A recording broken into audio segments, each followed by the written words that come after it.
I love this writing by Rumi. It describes life perfectly.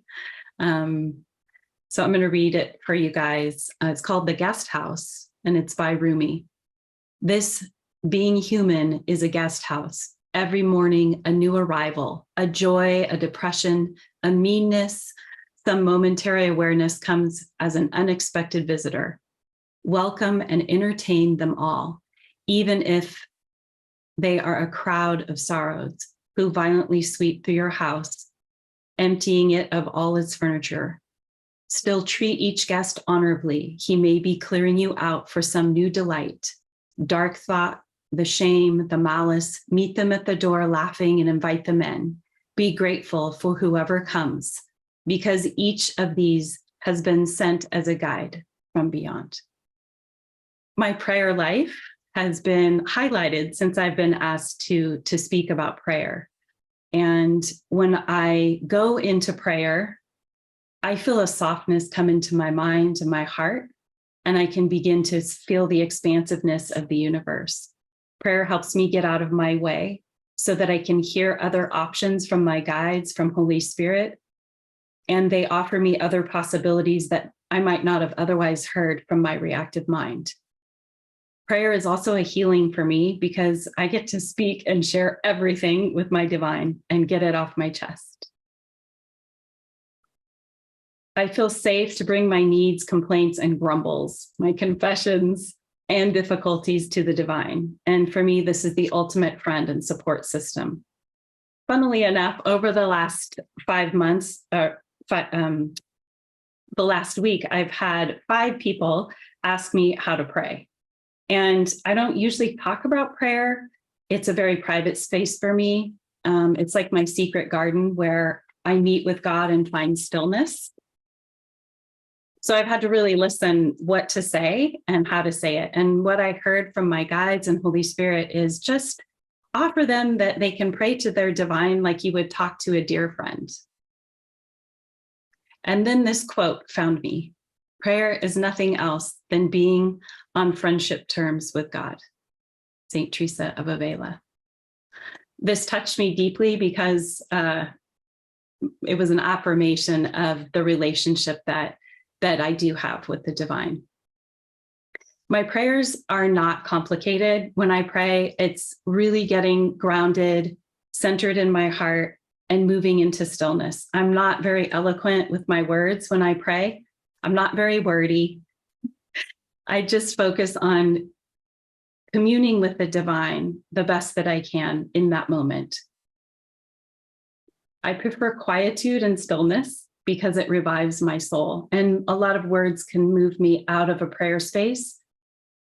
So I like to just be still and know that I'm with the divine. There are many ways to pray. That's just what works for me.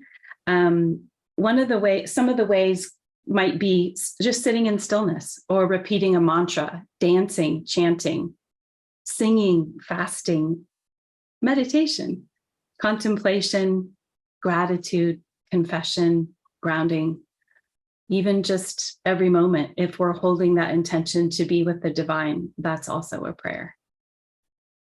Lately, my practice has been to just be really grounded and present in my daily life and to invite the divine to walk with me and to be in my heart and pray in the little things. So we have a lot of wild chickens here in Hawaii, and they really enjoy our yard because we hold a lot of light on our property and they feel very safe here.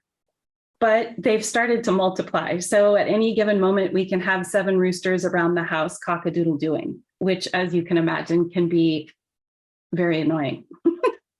So one day I heard my guide say, why don't you pray and talk to them and tell them what you need? This had never even entered my mind before.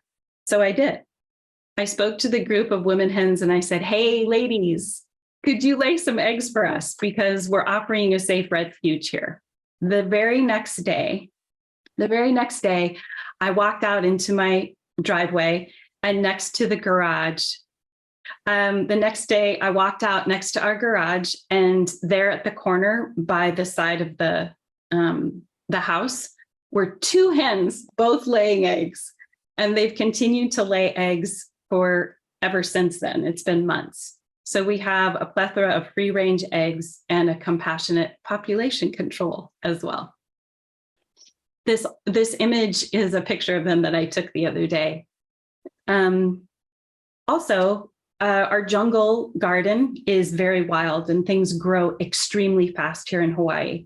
So one day I was driving to town feeling a bit overwhelmed by the 10-foot grass that grows in the backyard. And my guide said, well, why don't you talk to the land and pray? And I was like, I never thought of that before. So I giggled and I said, hey, land and plants, why don't you collaborate with us? We're praying, we're holding light. We love and appreciate all of the plants here on our land. Could you bring us some nice surprises and match our intention colors of what we're holding for our property? When I got home, Francois said to me, hey, did you see the new flowers outside? I'm like, what? And we walked out together and there was a new bush that had grown up and we looked in the foliage and there's these beautiful awapui ginger plants. They're a sacred flower here in Hawaii. They turn brilliant red. They're not quite red here in this photo, but they look like a scepter and they have many medicinal purposes. So these are some of the ways that I've been praying and blessing our land with the divine. And it's been fun and miraculous to be in listening and to think outside of the box of how my mind might handle things. Our minds like to focus on what we don't want and what's not working. That's just the nature of the ego.